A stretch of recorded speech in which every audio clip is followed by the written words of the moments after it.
수업 오면 시간이 잘 가요? 일단 그게 중요하죠. 왜냐면 수업이 지루하고 그러면 뭐 공부 의욕도 잘 생기지 않고 그런데 일단 시간이 잘 가고 있죠. 어, 저는 그런 생각이 좀 들던데 그 매주 수업하는 거이긴 한데 이게 선생님들이 주로 이제 수업을 해주고 이런 수업을 받는 거잖아요. 근데 이게 일방적으로 이게 뭐 전달해 주는 것처럼 보이는데 그렇지가 않더라고요. 왜냐면 제가 수업을 해주고 이러면 어떻게 수업을 잘 받느냐도 저한테 되게 중요하단 말이에요. 그러니까 수업을 열심히 잘 받으면 더 의욕도 나고 그런단 말이에요. 그래서 어, 그 33회 때 그런 기억이 좀 되게 많이 있었던 것 같아요. 그러니까 똑같은 학원을 나가는데 똑같은 수업이긴 한데 어떤 학원은 좀 힘이 더 들기도 하고 덜 들기도 하고 그렇거든요. 근데 올해는 다 동일하게 제가 출강하는 모든 학원들이 다 열심히 하고 있단 말이에요. 그게 사람들이 그 의욕이 이렇게 불타는 게 보여요. 좀 염려되는 건 뭐냐면 이제 이게 좀 오래 갔으면 좋겠는데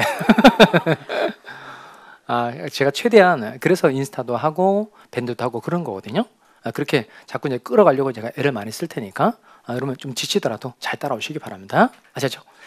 자, 이제 할 내용은 뭐냐면 세 번째가 아까 매매 파트에서 해마다 출제가 되는 내용이 담보 책임 내용이라 그랬는데 이거 뭐냐면 일단 합격서로는 139페이지입니다. 이거 펴놓으시고 기본서는 522페이지 내용이에요. 자, 얘는 이게 실제 그 실무 가서도 얘는 담보 책임 내용은 꽤 많이 써먹습니다. 왜냐하면 그 중개 대상물이 뭐 매매 계약이든 임대차 계약이든 중개 대상물 자체에 이제 하자가 존재하는 경우 생길 수 있죠. 그러면 하자가 생겼을 때 그 하자에 대해서 이제 이 매수인이 또는 임차인이 각각 매도인에게 임대인에게 책임을 물을 수 있는 내용이 담보 책임 내용인데 이건 그 중개사가 직접 책임을 지고 그런 일은 아니에요. 대신 이렇게 목적물에 하자가 생겼을 때 이걸 잘 기억을 하고 있다가 당사자들에게 잘 설명해 주시기 바래요. 당신은 이런 경우에 대금을 깎아달라고 할 수 있습니다. 이 정도는 계약을 해지할 수 있을 것으로 보입니다. 이때는 또 별도로 손해배상까지 청구할 수 있네. 이렇게 잘 설명을 해주면 여러분은 꽤 신뢰가 높은 중개사가 될 거예요. 그러니까 이 부분에 관한 내용을 좀 잘 정리하기 바랍니다. 자, 먼저 이건 뭐 기본적인 내용이니까 갑이 이제 건물 가지고 있고 건물에 대해서 이제 을과 매매 계약을 체결한 겁니다. 그러면 매매 계약이 이루어졌으니까 갑의 이름 뭐죠? 매도인. 얘는 뭐죠? 매수. 그러면 일단 이 건물을 을이 인도를 받은 거예요. 건물을 넘겨받고 오니까 이 건물 소유권이 갑에게 있는 줄 알았는데 병에게 건물 소유권이 있는 거예요. 그러면 지금 을은 갑에게 건물 소유권이 있는 줄 알고 계약을 체결했는데 병에게 건물 소유권이 있더라는 겁니다. 소유권에 무슨 문제가 있는 거니까 당연히 하자가 있는 거 맞죠. 하자, 흠결이 있는 게 맞다는 겁니다. 그럼 이 하자가 권리의 하자가 있는 거예요? 물건의 하자가 있는 거예요? 그러니까 소유권에 문제가 있는 거니까 이건 뭐 건물 자체가 깨져 있거나 그런 건 아니니까 물건에는 문제가 없고 권리의 하자가 있다 이렇게 말합니다. 어디에 하자가 있다? 권리의 하자가 있다 이렇게 표현합니다. 그 다음에 소유권이 갑에게 있는 줄 알고 계약을 했는데 실제로 또 소유권이 갑에게 있었어요. 근데 건물을 인도로 바꿔보니까 건물 바닷가 벽에 균열이 이렇게 가 있는 거예요. 저는 지난번에 그 아파트 샀을 때 계약을 할 때는 분명히 그런 게 잘 보이지 않았는데 나중에 봤더니 그때 이 전 주인이 좀 그걸 좀 가려놨던 것 같아요. 가려놓고 나중에 봤더니 거기가 베란다 쪽에 그 타일이 다 깨져 있는 거예요. 막 일어나가지고. 그러면 이제 바닷가 벽에 균열이 생겼다는 겁니다. 그럼 당연히 이건 하자 맞죠? 이건 소유권에는 문제가 없고 물건에 문제가 있는 거니까 이건 권리의 하자예요? 물건의 하자예요? 물건의 하자. 그럼 이렇게 요 매매 대상물인 물건에 하자가 있든 권리의 하자가 있든 어쨌든 하자가 존재하고 있다는 겁니다. 그러면 매수인은 요 매매 대금을 지급하고 이제 인도를 받고 보니까 하자가 생긴 거예요. 그러면 매수인에게 손해가 생겼으니까 이 매수인은 당연히 매도인에게 책임을 물을 수 있어요, 없어요? 있죠. 요 책임 이름을 기억해야 됩니다. 목적물에 하자가 있는 경우에 매수인은 매도인에게 무슨 책임을 물을 수 있다? 담보 책임을 물을 수 있다 이렇게 표현합니다. 이 용어가 좀 잘 입에 붙어야 됩니다. 다시 매매 목적물에 뭐가 있을 때 하자, 권리의 하자든 물건의 하자든 어쨌든 하자가 존재하는 경우에 매수인은 매도인에게 무슨 책임을 물을 수 있다고요? 담보 책임을 물을 수 있다 이렇게 표현한다는 겁니다.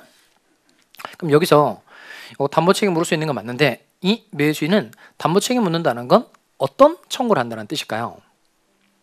일단 그 하자 부분을 계산할 수 있으면 예를 들어서 토지 같은 경우에 뭐 평당 100만 원씩 계약을 체결했어요. 100평짜리 땅에 대해서 평당 100만 원씩 계약을 체결했는데 80평밖에 안 되는 거예요.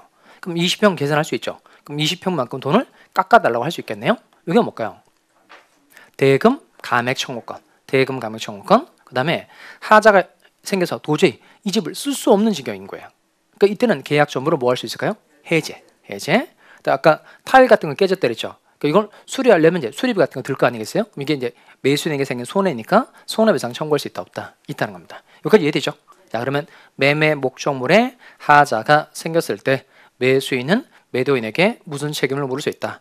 담보 책임을 물을 수 있고 담보 책임의 내용은 이렇게 돈을 깎아달라고 하는 대금 감액 청구권, 그다음 계약 전부를 깰 수 있는 계약 해제권, 그다음 자신에게 생긴 손해를 물어달라고 얘기하는 손해배상 청구권 행사할 수 있다는 겁니다. 그러니까 순서가 대, 해, 손 이렇게 돼 있다는 겁니다. 대는 뭐죠?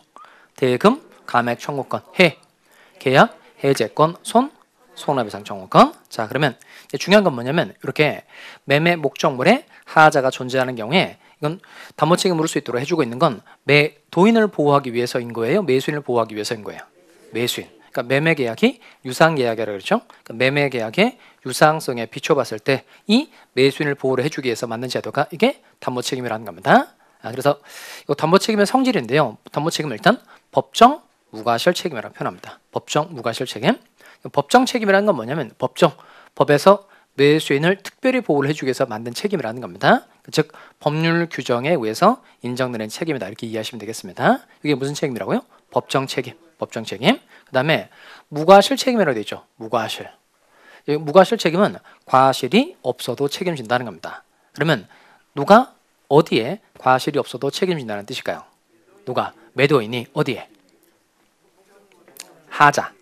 하자에 대해서 뭐가 없어도 공이나 과실이 없어도 책임진다 이겁니다. 그러니까 이 매수인은 완전한 물건을 조건으로 해서 대금을 지급하니까 매도인 너는 하자에 대해서 고의나 과실이 없어도 책임을 져라 라고 이 내용을 만든 겁니다.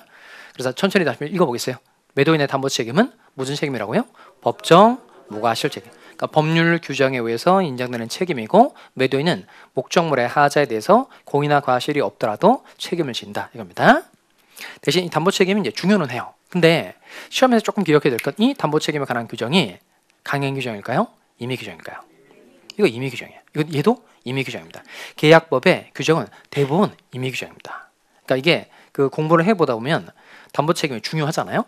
그럼 시험용으로 중요하면 마치 강행 규정처럼 오해하게 되는데 오히려 중요한 내용일수록 임의 규정이 되는 경우가 더 많아요. 그러니까 이건 특별히 그 모든 내용을 다 외울 필요는 없어요. 나중에 이제 한번 정리는 해주긴 할 거예요. 이거 강행 규정인 거 쭉, 임의 규정 쭉 나중에 한번 해드리긴 할 겁니다. 근데 나올 때마다 개별적으로 좀 정리를 한번 해보기 바라요. 아까 이 계약에 관한 비용은 당사자 쌍방이 균분해서 부담한다. 이거 뭐죠? 임의 규정. 해약금에 의한 계약 해제 규정 무슨 규정? 임의 규정. 담보 책임도 무슨 규정? 임의 규정. 이렇게 나올 때마다 조금 연습을 하시기 바랍니다. 자, 그러면 이게 임의 규정이니까 법에서 규정하고 있는 담보 책임 내용보다 더 훨씬 더 무겁게 하는 거, 가중하는 특약 이런 건 허용돼야 안 돼요. 그러니까 임의 규정이니까 임의 규정과 다르게 특약을 맺는 건 다 유효한 거예요.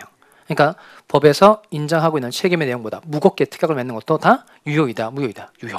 그다음에 요 법에서 정하고 있는 담보 책임 내용보다 가볍게 하는 거, 감경, 가볍게 하는 특약도 유효이다, 무효이다, 유효. 아예 하자가 있더라도 매도인은 담보 책임 지지 않는다. 담보 책임 면제 특약을 맺은 겁니다. 이런 특약도 유효예요, 무효? 유효. 근데 이 중에 가장 매수인에게 불리해 보이는 게 뭘까요? 면제죠. 그러니까 이게 면제 특약도 유효는 해요. 유효해요. 저는 또 그 아파트 팔 때 저는 반드시 이거 해요. 근데 이제 나중에 팔고 난 다음에 뭐 하자 같은 거 그거 생겼다고 우길 수도 있거든요. 그러면 또 골치 아프니까 아예 매매 계약서에다가 아예 계약을 체결을 집 다 잘 보여줘요. 다 잘 보여주고 상태 다 확인해요. 확인하고 난 다음에 절대 담보 책임 묻지 못한 특약을 맺어요. 그러니까 이게 매도인이면 담보 책임 면제에 관한 특약을 특약상에 집어넣는 것도 필요해요. 근데 문제는 뭐냐면 이게 반치가 하면 안 돼요. 반치. 아까 그분처럼 나 집 샀을 때 막 가려놓고 나중에 발견했을 때 그러니까 담보 책임 면제 특약을 맺긴 했는데 매도인이 하자가 있다는 걸 알고도 고지해줘야 되는데 고지하지 않은 거예요. 그러니까 매도인은 하자가 존재하고 있다는 걸 알면서도 매수인에게 고지하지 않은 이런 경우에는 다시 책임을 져야 돼? 줄 필요 없어요. 져야 된다는 겁니다. 이해할 수 있겠죠? 자, 그럼 다시 연결해 봅시다. 매도인의 담보 책임에 관한 규정은 강행 규정이다, 임의 규정이다. 임의 규정. 이게 중요는 한데 사회 질서 유지를 위해서 꼭 필요한 규정은 아니라는 거예요. 그러니까 임의 규정이니까 이거 다르게 특약을 맺을 수 있다, 없다, 있다. 그래서 첫 번째 가중하는 특약, 감경하는 특약, 면제하는 특약은 다 유효, 무효, 유효. 그런데 면제하는 특약을 맺었더라도 매도인이 하자를 알고도 모하지 않은 경우에는, 고지하지 않은 경우에는 다시 책임을 진다, 지지 않는다, 진다. 자, 그러면 이거 담보 책임 등이 중요하다 그랬는데, 그럼 여기서 뭘 공부를 해둬야 될까요? 어떤 하자가 있느냐, 이거 해야 되죠. 아까 권리의 하자가 있을 때, 물건의 하자가 있을 때 담보 책임 물을 수 있다 그랬으니까 권리의 하자로 뭐가 있는지, 물건의 하자로 뭐가 있는지를 봐둬야 되겠네요. 권리의 하자에 해당되는 게 이게 총 5가지가 있어요. 그 다음에 물건의 하자에 해당되는 게 이게 2가지입니다. 그럼 총 하자가 몇 가지죠? 7가지. 그럼 요 7가지 하자를 이제 공부를 좀 해보도록 하겠습니다. 자, 그럼 먼저 어디를 보냐면, 저 합격서는 똑같아요. 그래서 139페이지고 기본서는 525페이지입니다. 자, 사례는 둘 다 똑같이 돼 있어요. 자, 그러면 합격서 가지고 계신 분은 합격서, 기본서 가지고 계신 분은 기본서에 나와 있는 요 사례를 한번 읽어보겠습니다. 그 양 책에 나와 있는 내용들을 제가 다 전자실판에 만들어가지고 왔으니까 천천히 한번 읽어보겠어요. 갑이 병소위에 찾으셨죠? 읽어봅니다. 시작.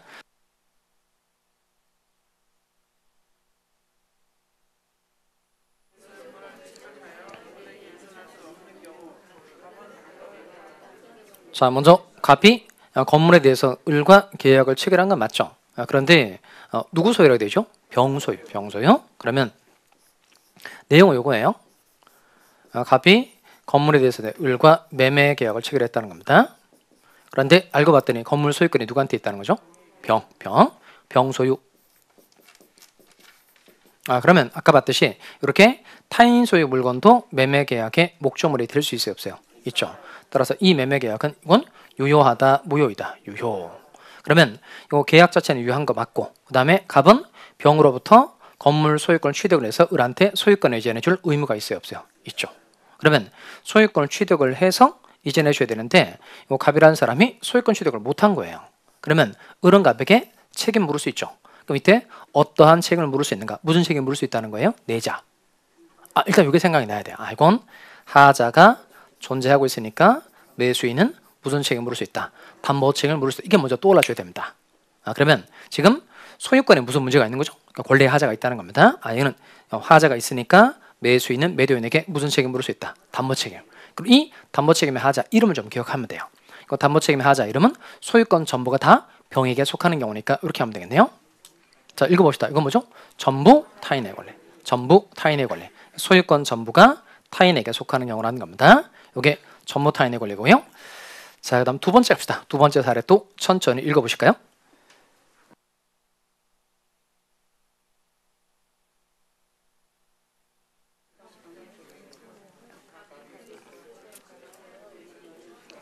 자, 여기는 토지 매매 계약인 거죠. 갑이 토지에 대해서 이제 을과 매매 계약을 체결한 겁니다. 요 토지가 봤더니 요 80평은 소유권이 누구한테 있어요?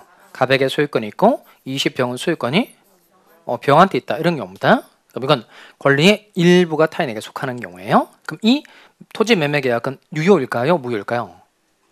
유효, 무효? 그러면 80평만큼은 유효, 20평만큼은 무효, 이렇게 되지 않죠. 왜냐면 아까 봐봐요. 이게 소유권 전부가 병이라는 사람에게 속했을 때에도 이 매매 계약은 유효예요, 무효예요? 유효. 그럼 이건 일부가 타인에게 속했을 때도 똑같이 이 매매 계약은 유효이다, 무효이다? 다 유효. 계약 전부가 다 유효한 겁니다. 전부가 다 유효하다는 거예요.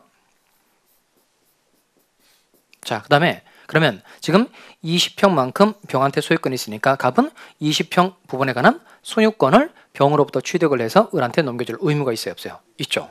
그런데 소유권 취득을 못한 겁니다. 그럼 이때 을은 갑에게 어떤 책임을 물을 수 있죠? 내자. 담보 책임. 이렇게 바로 나와줘야 됩니다. 그러니까 이건 일부가 타인에게 속했는데 소유권 취득을 못했다는 겁니다. 그럼 이 매수인은 매도인에게 무슨 책임을 물을 수 있다? 담보 책임을 물을 수 있다는 겁니다. 그럼 이 하자 이름은 뭘까요? 하자 이름. 이건 일부가 타인에게 속하는 경우니까 이렇게 말하시면 되겠어요. 일부 타인의 권리. 일부 타인의 권리. 첫 번째는 뭐죠? 전부 타인의 권리. 두 번째는 일부 타인의 권리. 자, 그럼 세 번째 갑시다. 또 천천히 읽어보실까요?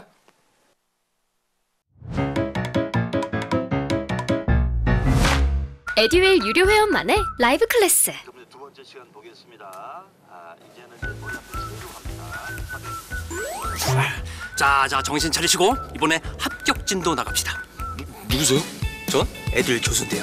제가 늘 가까이 있으니까 이번엔 합격. 집에서도 학원처럼 공부하는 혜택. 오직 에듀윌 유료 회원에게만. 에듀윌. 우와, 진짜 가까이 계시네요.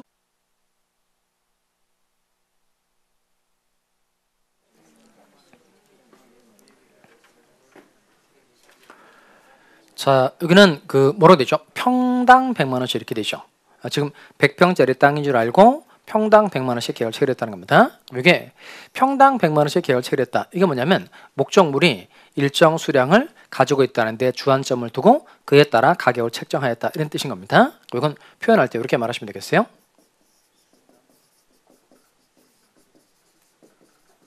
자, 이렇게 한번 읽어볼까요? 무슨 매매죠? 수량 지정 매매. 수량 지정 매매.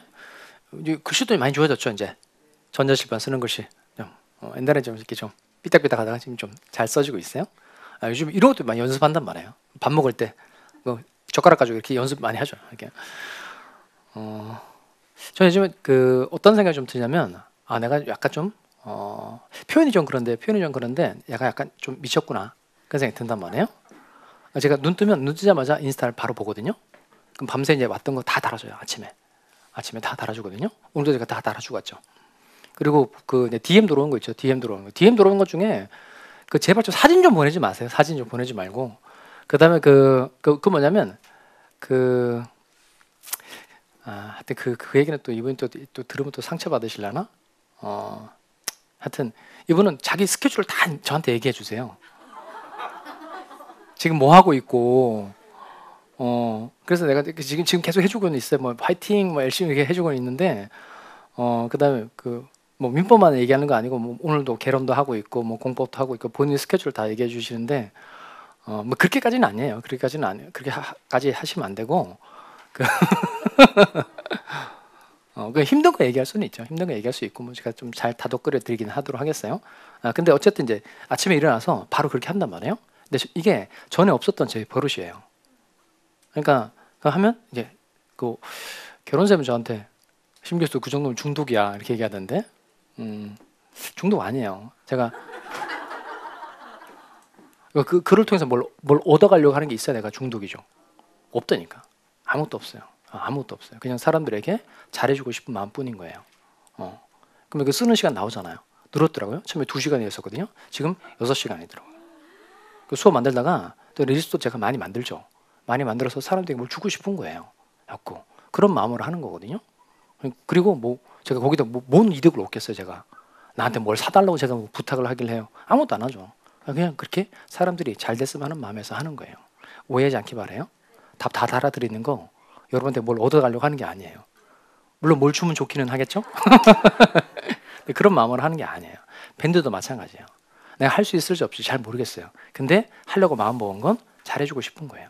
그리고 저를 만나서 사람들이 잘 됐으면 하는 마음 크단 말이에요. 다른 때보다 33회 때 그렇게 열심히 해줬는데 안 된 분들 또 34회 때 또 찾더라고. 이번엔 교수님 있고 정말 열심히 해보겠어 이렇게 얘기하니까 근데 뭐라도 좀 더 많이 해주고 싶더라고요. 그런 마음 때문에 이걸 하는 거니까 오해는 하지 마세요 진짜. 열심히만 해서 여러분 합격하는 것만 저한테 선물로 주시면 돼요. 다시 원래대로 봅시다. 그럼 이게 평당 가격을 정한 거니까 이게 수량을 지정해서 매매를 한 거예요. 수량 지정 매매. 자, 그러면 이때 이 수량 지정 매매의 경우에 일단 이게 100평짜리 땅인 줄 알고 계약을 체결했는데 몇 평밖에 안 되는 거죠? 80평밖에 안 되는 거죠. 몇 평이 없는 거예요? 20평이 없는 거죠. 그럼 이게 소유권에 문제가 있는 거예요? 물건에 문제가 있는 거예요? 소유권에 문제가 있는 거예요. 이건 물건에는 전혀 이상이 없어요.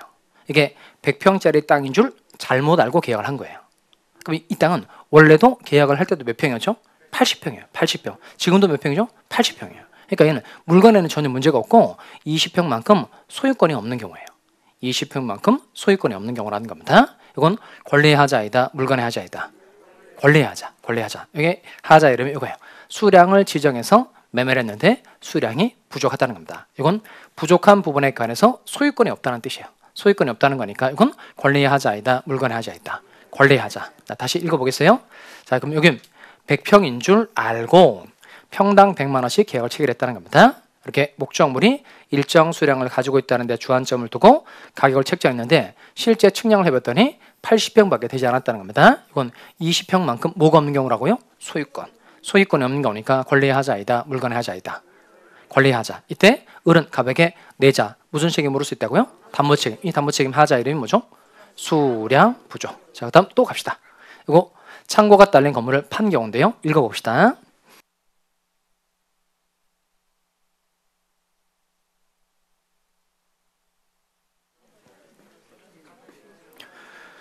자, 얘도 좀 잘 분석을 하시기 바랍니다. 이게 내용 자체는 별로 어렵지 않죠. 자, 건물하고 창고, 이렇게 창고가 딸린 건물을 팔았다는 겁니다. 근데 보니까 이 창고가 매매 계약을 체결하기 전에 전부 화재로 소실해 버려 없다는 겁니다. 그럼 이건 권리에 문제가 있는 거예요? 물건에 문제가 있는 거예요? 권리에 문제가 있는 겁니다. 권리. 잘 보면 이게 만약에 계약을 체결할 때 건물도 있고 창고도 다 있었어요. 근데 나중에 봤더니 창고가 박살났다. 이건 이건 창고가 박살난 거네요. 나중에 창고가 불타서 없는 거니까 이건 물건에 문제가 있는 경우가 맞죠. 근데 얘는 보니까 잘 보시면 이걸 잘 읽어야 돼요. 이게 포인트죠. 매매 계약을 체결하기 전에 창고가 다 불타서 없다는 겁니다. 이건 처음부터 창고 자체가 아예 없었던 거예요. 근데 있는 줄 알고 계약을 했다는 겁니다. 이건 창고 부분에 관해서 소유권이 없다는 뜻이에요. 창고 부분에 관해서 소유권이 없다는 거니까 이것도 역시 권리의 하자이다. 물건의 하자이다. 권리의 하자. 자, 그럼 여긴 마찬가지로 하자가 존재하고 있으니까 매수인은 매도인에게 똑같이 무슨 책임을 물을 수 있죠? 담보 책임을 물을 수 있다는 겁니다. 이거 담보 책임 이름은 뭘까요? 일부 멸실. 자, 위에 건 뭐고? 수량 부족이고 밑에 건 일부 멸실. 이건 일부분에 관한 소유권이 없는 거니까 역시 권리의 하자인데 둘은 담보 책임 내용이 똑같아요. 그러니까 수량 부족하고 일부 멸실은 담보 책임 내용이 둘 다 똑같다는 겁니다. 자, 그다음에 이제 조금 내용이 복잡해지는 게 그다음부터인데요. 이 사례 천천히 한번 읽어볼까요?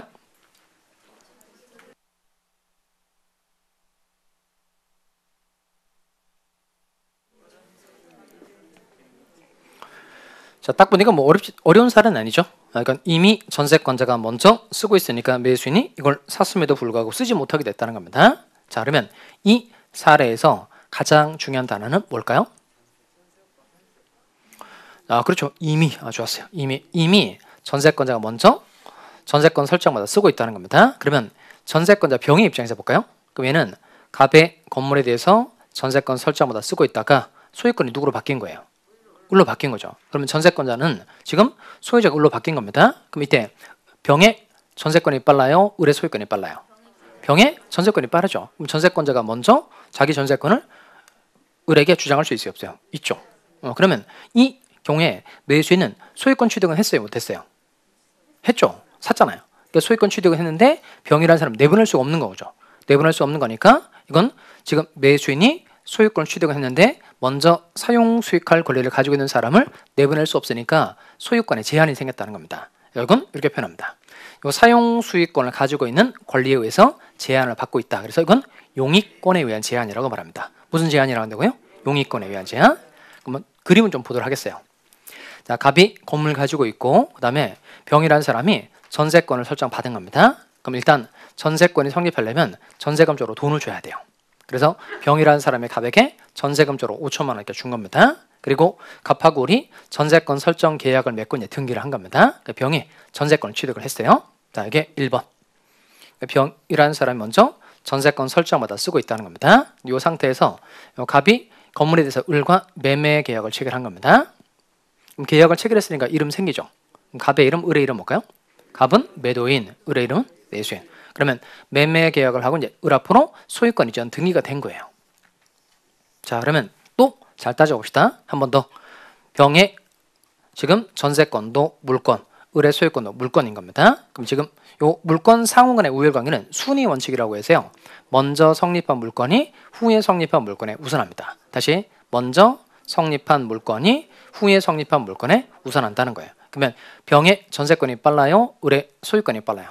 병의 전세권이 빠르죠? 따라서 병은 자신의 전세권을 신소유자 을에게 주장할 수 있다 없다? 있죠. 그러면 병이라는 사람이 먼저 사용 수익할 수 있다는 거예요. 그럼 을은 소유권을 취득은 했는데 병이라는 사람이 먼저 사용 수익을 하니까 을은 이 건물을 쓰지 못하게 되는 하자가 생긴 겁니다. 따라서 이때 을은 갑에게 무슨 책임을 물을 수 있다?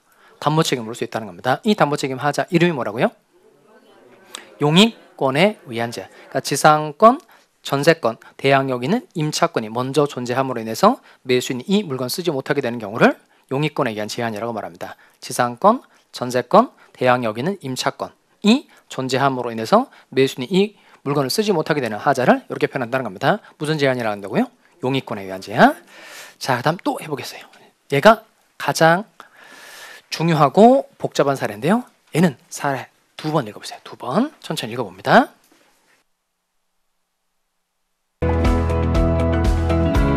직장 다니면서 시험 합격하기가 쉽지 않아요. 혼자 공부하면 물어볼 데도 없고 에듀윌 유료 회원은 평일 야간에도 심지어 주말에도 밀착 관리를 해주니까 의지가 많이 됐어요. 에듀윌은 합격의 지름길입니다.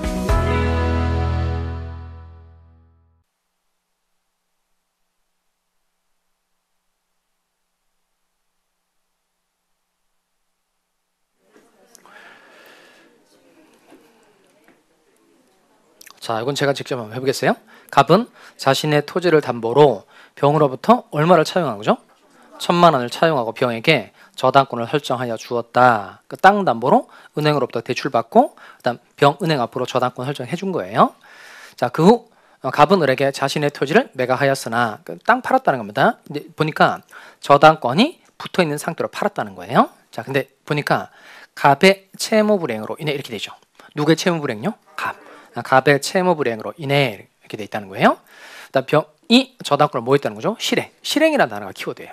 그러니까 저당권이 실행됐다는 거니까 병이 뭘 청구했다는 걸까요? 경매 청구. 그러니까 지금 누가 돈을 갚지 않아서 갑이 돈을 갚지 않아서 병이 경매 청구했다는 거죠. 그럼 땅 담보로 은행은 땅 담보로 해서 돈 빌려주고 이제 땅에 대해서는 저당권 설정 받았는데 갑이 돈 안 갚은 거예요. 그래서 이 토지에 대해서 경매 청구를 했다는 겁니다. 자, 근데 정에게 토지가 뭐가 됐다는 거죠? 경락.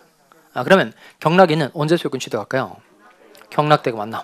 그러면 일단 딱 보니까 이건 지금 저당권이 실행이 되어서 매수인이 자신이 취득한 소유권을 잃어버리거나 소유권 취득 자체를 못했다는 뜻인 겁니다. 그럼 이런 경우는 을은 갑에게 어떤 책임을 물을 수 있을까요? 여기도 무슨 책임? 담보 책임. 담보 책임. 자, 그러면 하나씩 좀 봅시다. 이 담보 책임 하자 이러면 이건 저당권이 실행이 되어서 매수인이 취득한 소유권을 잃게 되었다. 이건 저당권에 의한 제한이라는 겁니다. 이때는 그 제한이란 말은 저당권의 행사로 이해하셔야 됩니다. 저당권이 실행이 되어서 저당권의 행사가 되어서 매수인이 소유권 취득을 못했다 또는 취득한 소유권을 잃어버렸다 그런 뜻인 겁니다. 자, 이거 그림 보겠어요. 이건 특별히 제가 그림 자세하게 설명할 테니까 따라옵니다. 자, 이건 무슨 뜻이에요? 갑이 토지 소유자. 그럼 이 토지가 1억입니다. 1억. 자, 1억짜리 토지 가지고 있고요. 그다음 병이라는 사람은 갑에게 1,000만 원의 돈을 빌려준 겁니다. 화살표 이렇게 돼 있으니까 누구한테 얼마를 빌려준 거죠? 병이 갑에게 1,000만 원의 돈을 빌려준 겁니다. 그리고 병은 갑의 토지에 대해서 얘는 저당권을 설정받은 거예요. 자, 이게 1번. 자, 지금 저당권이 먼저 붙어 있다는 겁니다. 이 상태에서 갑은 토지를 을에게 팔았어요. 매매. 자, 그러면 매매 계약을 체결한 거니까 갑의 이름, 을의 이름 뭐죠? 갑은 매도인, 을의 이름은 매수인. 그리고 이제 을 앞으로 소유권 이전 등기가 된 거예요. 자, 그럼 여기도 똑같이 병의 저당권이 빨라요? 을의 소유권이 빨라요? 병의 저당권이 빠르죠. 자, 그러면 이때 생각해야 될 게 뭐냐면 지금 을의 입장에선 이게 저당권이 붙어 있는 토지를 샀단 말이에요. 그러면 이 토지 시가가 지금 얼마죠? 1억. 그다음 병의 채권이 얼마죠? 1,000만 원. 그러면 저당권이 붙어 있는 부동산을 살 때 보통 매수인이 피담보 채무를 보통 인수를 해야 안 해요? 보통 인수하죠. 그러니까 인수하고 그만큼 매매대금에서 까죠. 그러니까 이게 1억짜리인데 지금 1억 돈 다 주고 사는 게 아니고 그럼 1,000만 원은 누가 떠맡고 을이 떠맡고 그 금액만큼 매매대금에서 까죠. 이게 이제 피담보 채무를 뭐 하는 거죠? 인수. 그러면 피담보 채무를 인수를 하면 을이 결국 얼마에 이 토지를 사는 거예요? 9,000만 원 사는 거죠. 이러면 담보 책임 물을 수 있어요, 없어요? 없죠. 왜냐면 지금 1,000만 원 누가 떠맡은 거예요? 을이 떠맡은 거죠. 그럼 이제 돈 안 갚게 되는 사람 누구죠? 을이죠. 을이 씨가 돈을 갚지 않아서 저당권을 실행당하게 됐으니까 이때는 갑에게 책임 물으면 돼요, 안 돼요? 안 돼요. 그러니까 피담보 채무를 인수했을 때는 절대 담보 책임 물을 수 있다, 없다? 없다는 겁니다. 그러니까 중요한 건 이거예요. 이 표시가 제가 교환에 합격서에 잘 표시가 되어 있을 텐데 이거는 그 매우 잘 기억하셔야 돼요. 왜냐하면 피담보채무를 인수하지 않아야만 담보책임 문제가 생기기 때문에 그래요. 그러니까 보통은 피담보채무를 인수하는 경우에는 절대 담보책임 문제가 생길 수 있다 없다 없다는 겁니다. 그럼 아까 그 사례 다시 한번 봐볼까요? 그 사례 보시면 지금 피담보채무를 인수했는지 안 했는지 알 수 있어요 없어요? 좀 전에 사례에서 피담보채무를 인수했는지 안 했는지 알 수 있어요 없어요? 있죠. 있으니까 제가 이렇게 만들었겠죠. 그럼 이게 어디를 보면 피담보채무를 인수하지 않았다는 걸 알 수 있을까요? 실행이 아니고 실행이 아니에요. 왜냐하면 그 갑이 돈을 갚지 않았든 을이 돈을 갚지 않으면 병은 저당권 실행할 수 있잖아요. 그러니까 그건 누가 채무를 불행인지 보면 돼요. 그렇죠. 맞아요. 여기는 갑의 채무 불행이라 그랬으니까 이건 갑이 돈을 갚지 않은 거죠. 이걸로 이제 밀어보면 이건 피담보채무 인수했다 안 했다. 만약에 피담보채무를 인수를 했다면 채무를 불행하게 되는 사람 누구예요? 을이 되는 거죠. 근데 이건 갑의 채무 불행이라고 되어 있으니까 을이 이 토지를 살 때 피담보채무를 인수한 거야 안 한 거야? 안 했다는 걸 알 수 있다는 겁니다. 여기까지 이해됐죠? 자, 그러면 피담보채무를 인수하지 않았으니까 결국 얼마에 이 토지를 샀다는 거예요? 1억. 자, 그러면 1억의 돈을 주고 산 거예요. 자, 그럼 잘 보시면 그러면 갑이라는 사람은 1억 원의 돈을 받았으니까 갑이 병이라는 사람이 빌린 돈이 얼마예요? 1,000만 원이죠. 그럼 1억 원 돈 받은 것 중에서 1,000만 원을 떼서 자기가 병이라는 사람에게 빌린 돈을 갚아야 되는데 갑이 돈을 갚은 거야 안 갚은 거야? 안 갚은 거죠. 결국 병이라는 사람이 경매 청구를 했다는 겁니다. 그러니까 저당권이 실행이 됐다는 말은 을에게 넘어간 토지에 대해서 병이 경매 청구를 했다는 겁니다. 이걸 정이라는 사람이 낙찰을 받은 거죠. 그러면 용어 하나 기억하고 갑시다. 이렇게 저당권자가 경매를 청구하는 건 특별히 무슨 경매라고 말하죠? 자, 이게 담보권 실행 경매라는 겁니다. 무슨 경매를 한다고요? 담보권 실행 경매. 이렇게 저당권자가 집행 권한 없이 곧바로 경매를 청구할 수 있다. 그래서 이건 담보권 실행 경매 또는 임의 경매 이렇게도 표현합니다. 근데 공식 용어가 담보권 실행 경매니까 그렇게 잘 기억합니다. 자, 그래서 이 담보권 실행 경매 절차에 들어가서 정이 경락을 받은 거예요. 그러면은 언제 소유권 취득하는 거죠? 경락대금 완납한 때 소유권 취득한다는 겁니다. 그러면 경락인이 경락대금 완납한 때 소유권 취득을 한 거예요. 그럼 잘 보시면 을의 입장에서 봤을 때 을은 지금 등기에서 잠깐 소유권 취득했다가 병의 저당권이 실행이 돼서 소유권 잃게 된 거죠. 그럼 잘 보시면 그럼 을은 왜 자신의 소유권을 잃어버린 거예요? 저당권이 실행됐기 때문에 그런 거죠. 그럼 병의 저당권이 왜 실행이 된 거죠? 갑이 돈을 갚지 않은 거죠. 결국 을은 누구 때문에 소유권을 잃어버린 거예요? 갑 때문에. 그러니까 자기는 1억 원의 돈을 다 줬음에도 불구하고 그 돈 중에서 1,000만 원을 빼서 갑이 갚아야 됨에도 불구하고 돈을 갚지 않아서 소유권을 잃게 됐다는 겁니다. 결국 누구 때문에 소유권을 잃게 된 거예요? 갑 때문에. 따라서 을은 갑 때문에 소유권을 잃게 된 거니까 을은 갑에게 책임 물을 수 있어요? 없어요? 있죠. 어떤 책임 물을 수 있다고요? 담보 책임 물을 수 있다는 겁니다. 그리고 이 담보 책임의 하자 이름이 뭐라고요? 담보 책임의 하자 이름이 저당권에 의한 제한이라는 겁니다. 뭐에 의한 제한요? 저당권에 의한 제한. 자, 그러면 총 하자 몇 가지를 지금 했을까요? 5가지. 5가지 한 겁니다. 그럼 첫 번째 뭐죠? 전부 타인의 권리. 두 번째 일부 타인의 권리. 세 번째 수량 부족하고 일부 멸실 사례가 똑같아요. 수량 부족, 일부 멸실. 그러니까 똑같은 배울 때는 2개를 배웠는데 법적으로는 1개로 취급하는 겁니다. 그리고 뭐죠? 용의권에 의한 제한, 그리고 저당권에 의한 제한. 일단 두 문자 따가지고 해봅시다. 전, 일, 수, 용, 저죠. 전, 일, 수, 용, 저. 저는 뭐죠? 어제 제가 수업할 때 이거 쉬는 시간이 좀 많아서 좀 외워보세요. 이랬더니 사람들이 많이 외우더라고요. 전, 일, 수, 용, 저. 전, 일, 수, 용, 저. 그리고 이제 1시간 끝나고 저는 뭐예요? 잘 모르겠는데요. 네, 그 두 문자만 외우면 안 돼요? 전, 일, 수, 용, 저, 조인데 저는 뭐죠? 전부 타인의 권리. 그다음 일부 타인의 권리. 수, 수량 부족, 일부 멸실. 그다음 용이 권에 의한 제한, 저당권에 의한 제한. 이렇게 총 5가지가 어디에 하자가 있는 경우라고요? 권리하자. 권리하자는 총 몇 개? 5개. 그럼 이제 무슨 하자를 해야 될까요? 물건의 하자. 물건의 하자는 2개입니다. 2개. 자, 이것도 해보도록 하겠어요? 자, 이건 천천히 같이 한번 읽어봅시다. 갑이 자기 소유 건물을 을에게 한번 읽어보겠습니다. 시작.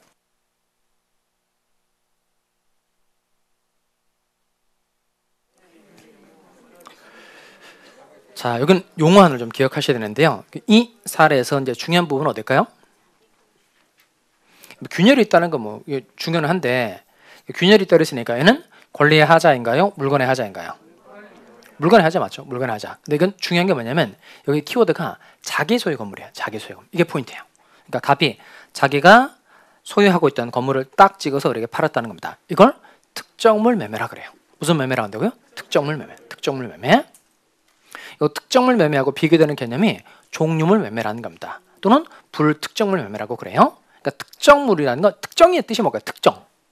이게 특별히 정해져 있다는 거예요. 그러니까 당사자가 이걸로 넘겨달라라고 특별히 정한 거니까 다른 물건으로 바꿀 수 없는 경우를 특정물 매매라고 표현합니다. 당사자가 특별히 정한 물건이라는 뜻인 거예요.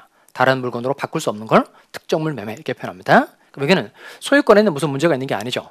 소유권이 갑에게 계속 있으니까 소유권에 문제가 없고 바닥과 벽에 균열이 있으니까 이건 특정물 매매의 목적물인 물건의 하자가 있다는 겁니다. 그럼 이때 여기도 마찬가지로 을은 갑에 대해서 어떤 책임을 물을 수 있을까요? 내자. 담보 책임을 물을 수 있다는 겁니다. 그럼 이 담보 책임의 하자 이름 뭐죠? 이건 특정물 매매의 하자 이렇게 하시면 되겠어요. 그러니까 정확하게는 특정물 매매의 목적물의 하자가 있는 경우인데 그렇게 하면 좀 길어지니까 이렇게 좀 줄여서 합시다. 특정물 매매의 하자 이렇게 표현하시면 되겠어요. 자, 그다음에 얘는 조금 주의하셔야 되는데요. 천천히 한번 읽어보세요.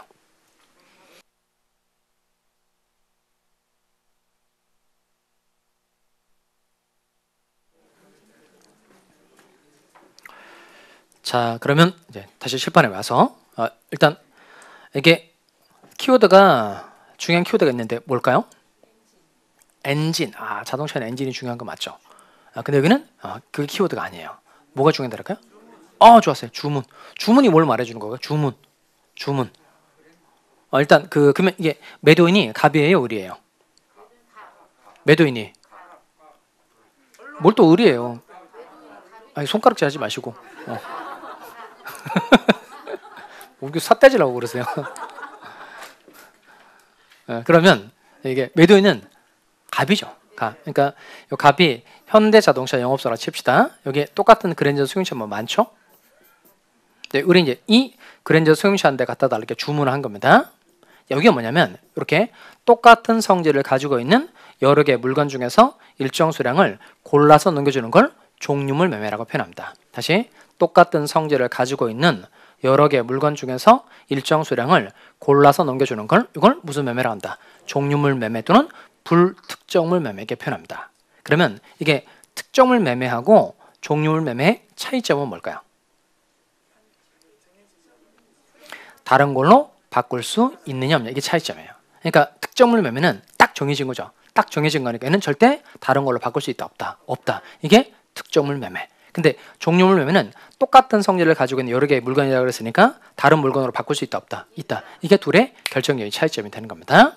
자, 그럼 요 내용은 지금 요 여러 대의 그랜저 승용차가 있는데 요 그랜저 승용차를 인도를 해줬는데 이거 엔진에 결함이 있다는 거예요. 이건 바로 종류물 매매의 목적물에 하자가 존재하고 있다는 겁니다. 요 하자 이름 이거예요. 읽어봅시다. 무슨 매매 하자? 종류물 매매 하자. 나중에 공부를 해보시면 이게 특정물 매매인지 종류물 매매인지 구별해야 될 필요가 있어요, 없어요? 있어요. 뭐 때문에 그럴까요? 이거 아까 제가 말씀드렸다시피 이게 특정물 매매는 그 물건 대신 다른 물건으로 바꿀 수 있어요, 없어요? 없죠. 근데 종류물 매매는 이 물건에 하자가 있다면 다른 물건으로 바꿔달라고 할 수 있어요, 없어요? 있어요. 그 권리 이름 뭘까요? 그게 완전물 급부청원권이에요. 완전물 급부청원권. 완전한 물건으로 다시 넘겨달라고 요구할 수 있다 없다. 있다는 겁니다. 그러니까 이 완전물 급부청원권은 무슨 매매에서 나온다고요? 종류물 매매에서 나온다는 겁니다. 제가 이렇게 강조드리고 있는 이유는 나중에 객관식 문제를 풀어보면 느낌이 와요. 저 교수님이 왜 저 내용을 그토록 강조를 했는지 금방 눈에 보일 겁니다. 자, 그러면 이렇게 물건의 하자는 딱 두 개밖에 없어요. 물건의 하자 두 개 뭐죠? 특정물 매매의 하자, 종류물 매매의 하자. 자, 그러면 총 권리의 하자가 5개, 물건의 하자가 2개죠. 그럼 총 하자는 몇 개예요? 7개. 7개 해봅시다. 일단 앞자따가 좀 해봅시다. 전, 일, 수, 용, 저, 특종. 전, 일, 수, 용, 저, 특종. 저는 뭐죠? 전부 타인의 권리. 그 다음 일부 타인의 권리. 그 다음 수량 부종, 일부 멸실. 그 다음 용의권에 의한 제한. 저당권에 의한 제한. 특정물 매매. 그냥 특정물 매매 여기까지 합시다. 외울 때 특정물 매매. 그 다음 종류물 매매. 자, 그러면 이렇게 담보 책임의 하자가 총 몇 가지 있다고요? 7가지. 자, 해보겠어요? 자, 전, 일, 수용저 특종. 이게 그 나중에 이렇게 외울 때 이제 그 두 문자를 말하고 난 다음에 풀로 다 말할 수 있을 때까지 하셔야 돼요. 담보 책임 내용이 아까 뭐 있다 그랬죠? 하자 있을 때 매수인은 그만큼 하자 부분을 산술적으로 계산할 수 있으면 그 부분만큼 돈을 깎아달라고 말할 수 있죠. 이게 뭐죠? 대금 감액 청구권. 대금 감액 청구권. 그 다음에 권리의 하자이든 물건의 하자이든 그 하자 가지고 도저히 계약의 목적을 달성할 수 없는 거예요. 이때는 계약 전부를 뭐 할 수 있죠? 해제할 수 있다는 겁니다. 그 다음에 이 하자로 인해서 이제 손해가 생겼다면 당연히 매수인은 손해배상 청구할 수 있다 없다 있다는 거예요. 자, 그러면 이 담보책임 순서도 중요합니다. 담보책임 순서가 대, 해, 손 이렇게 되어 있다는 겁니다. 이게 왜 중요하냐면 나중에 이 담보책임 좀 이제 쉬었다가 제가 그림으로 정리를 해줄 거란 말이에요. 그러니까 이게 그림대로만 하면 문제가 탁탁탁 풀려요. 대신 순서를 잘 기억하셔야 돼요. 이게 대, 해, 손 이렇게 되는데 뭐 손, 대, 해 이렇게 기억하면 완전 작살인 거예요. 그럼 다 틀리는 거예요. 그러니까 순서를 잘 기억. 순서가 대, 해, 손 이런 순서라고요. 대는 뭐죠? 대금, 감액 청구권, 그다음에 해, 계약, 해제권, 손해배상 청구권. 자, 일단 여기까지 해두고 좀 쉬었다가 이제 세부적인 내용을 채워보도록 하겠습니다.